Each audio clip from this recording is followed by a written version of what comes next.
En fait, on a tous, quand on est dans l'armée, quand on est passé dans le civil, on a tous passé par un SAS. Le SAS est plus ou moins long en fonction de la capacité de chacun à faire le deuil. Alors faire le deuil, c'est pas un gros mot, hein. On a tous un petit peu à faire ce deuil parce que le monde militaire et le monde civil est très différent.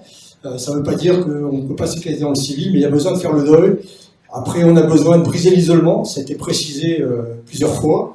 Et puis, après, évidemment, on a besoin d'avoir un projet professionnel qui soit cohérent par rapport à notre personnalité et le marché de l'emploi. Alors pour le projet professionnel, c'est pas le job d'implication, c'est celui de défense mobilité. On a la chance d'avoir, moi-même je suis passé sur ce projet-là, des sessions de bilan projet, où on est confronté avec d'autres camarades, avec un consultant, on travaille notre projet. C'est vrai que sans projet, pas de réseau, sans projet, pas de reconversion. Donc commencez déjà par avoir un projet validé par l'extérieur, et après vous verrez, ça fonctionnera. À notre sentiment, le meilleur des SAS qui soit, c'est le réseau, qui comprend les anciens de la défense, qui sont déjà reconvertis, qui connaissent déjà, parce que pour accompagner quelqu'un dans sa reconversion, c'est de l'accompagnement, il faut connaître le point de départ et le point d'arrivée. Donc effectivement, le militaire qui s'est reconverti connaît le point A et le point B. Voilà. Je pense que c'est également en ce sens-là que Défense Mobilité récupère des sociétés qui ont quand même une connaissance du milieu militaire. Il faut connaître les deux, ça ne suffit pas de connaître le monde civil. Alors demain, quel projet? Déjà, continuer. On espère qu'on pourra fêter les 20 ans. Bon, on sera peut-être encore là, Thierry, je ne sais pas, on va voir. On veut développer notre présence sur le web, LinkedIn, Facebook, Twitter. On a aussi on est sur Twitter, on a aussi un groupe qu'on anime avec Valérie Rabast. Valérie, elle est à l'accueil. C'est dommage parce que Valérie, c'est notre secrétaire générale.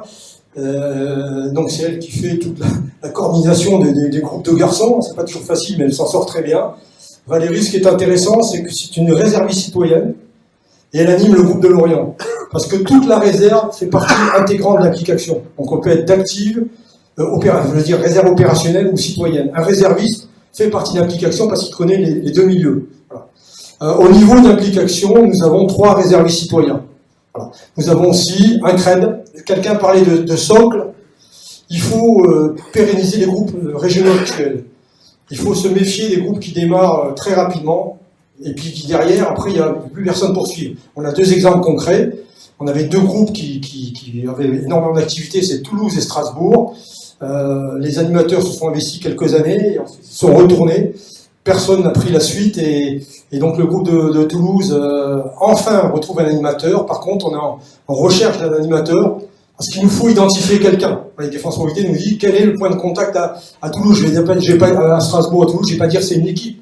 Alors c'est pas des responsabilités extraordinaires, mais il nous faut un délégué régional d'application par région, par groupe actif. Voilà.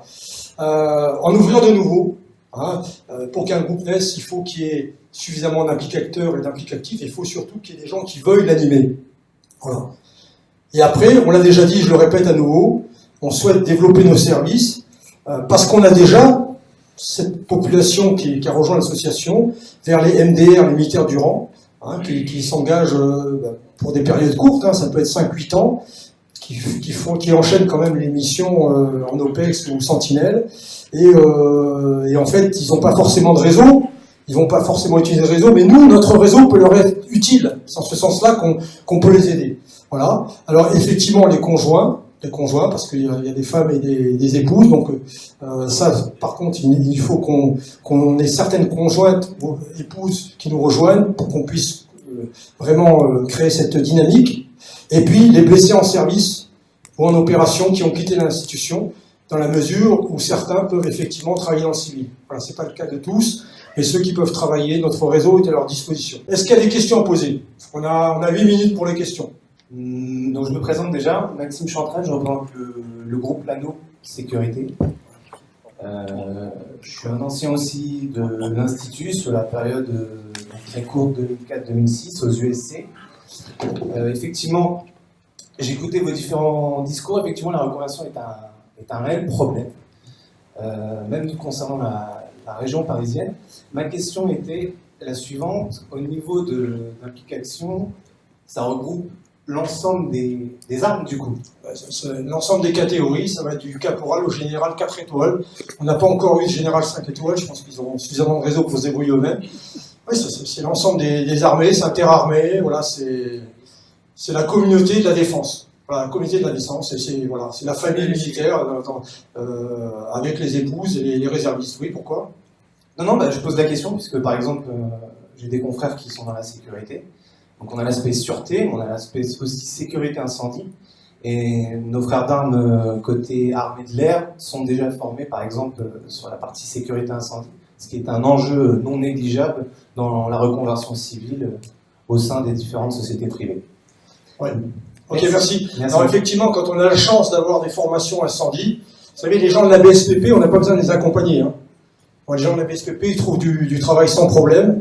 Malheureusement, tous les militaires n'ont pas des compétences qu'ils ont développées à l'armée transposables.